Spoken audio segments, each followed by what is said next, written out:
जिस तरीके से लास्ट क्लास में हमने रूट टू को लोकेट करना सीखा था, क्या हमने लिया था, एक स्केल लिया था कि 1 यूनिट 3 सेंटीमीटर। आई थिंक यहाँ तक आपको क्लियर था। तो ये चीज़ करने के बाद मैंने आपको एक क्वेश्चन दिया था, आपको रूट 3 को लोकेट करना है। Very good. सबसे अच्छी बात ये तो है कि बच्चों ने बहुत अच्छे से ट्राई किया। ओके, अब देखते हैं इसको एक्चुअल में इसका आंसर करना कैसे है। देखिए, बहुत सिंपल मेथड है। आपको जब भी क्वेश्चन आए रूट 3 को लोकेट करना है, सबसे पहले आपको ये लॉजिक अपने दिमाग से लगाना पड़ेगा, क्योंकि हर बार क्वेश्चन चेंज होने वाला है। क्योंकि अगर मैंने यहाँ पे रूट 5 दे दिया, कैसे करना है वो मैं आपको आइडिया दूंगी, आप सेल्फ एक बार ट्राई करके देखिए।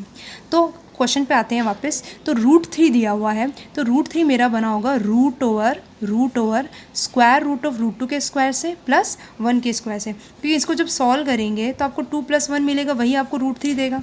ये हमारा पहली चीज़ समझी हमने कि रूट 3 को हमको इस तरीके से क्या करना है। एक हमने यहाँ पे लॉजिक कौन सा लगाए हैं, बाय पाइथागोरस थ्योरम से, राइट। तो पाइथागोरस से हमको समझ में आ गया कि root 3 equals to square root over root 2 का स्क्वायर प्लस 1 करेंगे। और हमको पता है रूट 2 का जो स्क्वायर होता है उसका मतलब क्या होता है, रूट 2 इंटू रूट 2, उसका आंसर क्या होता है हमेशा 2। अगर यही क्वेश्चन आता है रूट 3 इंटू रूट 3, इसका आंसर क्या होता है, दैट इज़ 3। ये चीज़ हमेशा ध्यान रखिए, ये इंपॉर्टेंट नोट पॉइंट है कि रूट 3 का स्क्वायर का मतलब क्या होता है, रूट 2 इंटू रूट 2, उसका आंसर कितना होता है, दैट इज़ 2। और रूट 3 इंटू रूट 3 होता है तो 3, और रूट 5 इंटू 5 होता तो क्या होता है, रूट 5 इंटू रूट 5 होता तो दैट इज़ 5। यहाँ तक आई थिंक क्लियर है।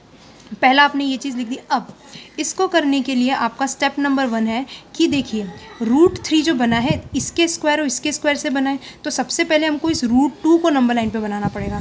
ध्यान से समझिए, रूट 2 को नंबर लाइन पे पहले बनाना पड़ेगा। तो फर्स्ट स्टेप क्या है, पहले तो आपने क्या कर दी, ये चीज़ इस तरीके से यहाँ पे लिख दी। फर्स्ट स्टेप आपको यही लिखना है कि रूट 3 इक्वल्स टू किससे बना हुआ होगा, बाय पाइथागोरस। क्या लिखना है आंसर में, by Pythagoras theorem root 3 equals to root over root 2 का स्क्वायर प्लस 1 का स्क्वायर। यहाँ तक पहले आपने ये चीज़ लिख दी। फिर सेकंड स्टेप में आप आ जाइए यहाँ पे कि आपको क्या करना है सेकंड स्टेप में, कि रूट 2 को पहले नंबर लाइन पे फॉर्म करना है। तो रूट 2 को आपको पता है, आपने स्केल क्या लिया था, 1 यूनिट इक्वल्स टू 3 सेंटीमीटर। तो देखिए यहाँ से भी 3 सेंटीमीटर, यहाँ से भी 3 सेंटीमीटर लेना है, यानी कि जो गैप है आपका वो 3 सेंटीमीटर लेना है। ओके, तो रूट 2 कैसे बनाया था, यहाँ पे आपको क्या लेना था कि आपने यहाँ पे कितनी ले ली है, यहाँ पे 0 से 3 सेंटीमीटर, यानी कि 1 यूनिट। आप समझ रहे हैं कि ये जो पूरा गैप होता है ना, इसको हमने थोड़ा बड़ा किया था कि आराम से डायग्राम बन गया, वरना बहुत छोटा सा डायग्राम बनता जो दिखाई नहीं देता, और आपका जो कंपास है वो भी क्या हो जाता, बिल्कुल हिल जाता। तो इट्स बेटर कि आप स्केल लीजिए।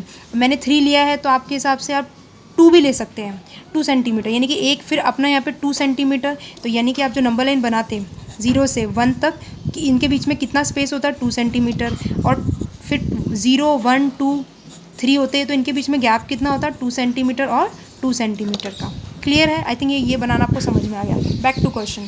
तो 0 से 1 तक कितना है आपका, 1 यूनिट है। याद है रूट 2 कैसे बनाया था, तो पहले रूट 2 को बनाना है, तो रूट 2 कैसे बनना था हमारा, 1 यूनिट और 1 यूनिट के स्क्वायर से, यही पाइथागोरस थ्योरम है, राइट। तो 1 यूनिट और 1 unit 3 centimetre, perpendicular 3 centimetre, 3 centimetre और 3 सेंटीमीटर के आपने यहाँ पे, तो ये आपका हो गया है 1 यूनिट, ये भी हो गया आपका 1 यूनिट। ये आप आई थिंक समझ चुके हैं कि इसको आपको कितना लेना है, 3 सेंटीमीटर आपने यहाँ पे बना दिया। आई थिंक यहाँ तक आपको क्लियर है। फिर इसको क्या करना है, आपको यहाँ से क्या कर दिया आपने, इसको ज्वाइन, यहाँ से आपने क्या कर दिया, इस चीज़ को ज्वाइन कर दी, यहाँ से यहाँ पे आपने ज्वाइन किया। देन आपने क्या किया था, कंपास की हेल्प से, राइट, कंपास की हेल्प से क्या किया, इसको आपने यहाँ पे ड्रॉ कर दिया, रूट 2 को ड्रॉ कर दिया। और मैंने आपको ये भी बताया था कि रूट 2 की वैल्यू कितनी होती है, 1.41 होती है। तो आप खुद समझ सकते हैं 1 और 2 के बीच में ही आएगा 1.41, राइट। तो आपको यहाँ पे मिल गया आपको, तो रूट 2 आपको सबसे पहले नंबर लाइन पे मिल गया। अब यानी कि ये वाला पार्ट क्या हो गया आपका, रूट 2। अब अगेन अपन पाइथागोरस थ्योरम लगाते हैं स्टेप नंबर 3 में। तो स्टेप नंबर 3 में क्या हो जाएगा, अब हम इस मेन वाले आंसर पे आते हैं, राइट। तो सबसे पहले क्या किया, रूट 3 को पहले इस तरीके से लिखा, इसमें सबसे पहले रूट 2 नंबर लाइन हमने यहाँ पे बना दी।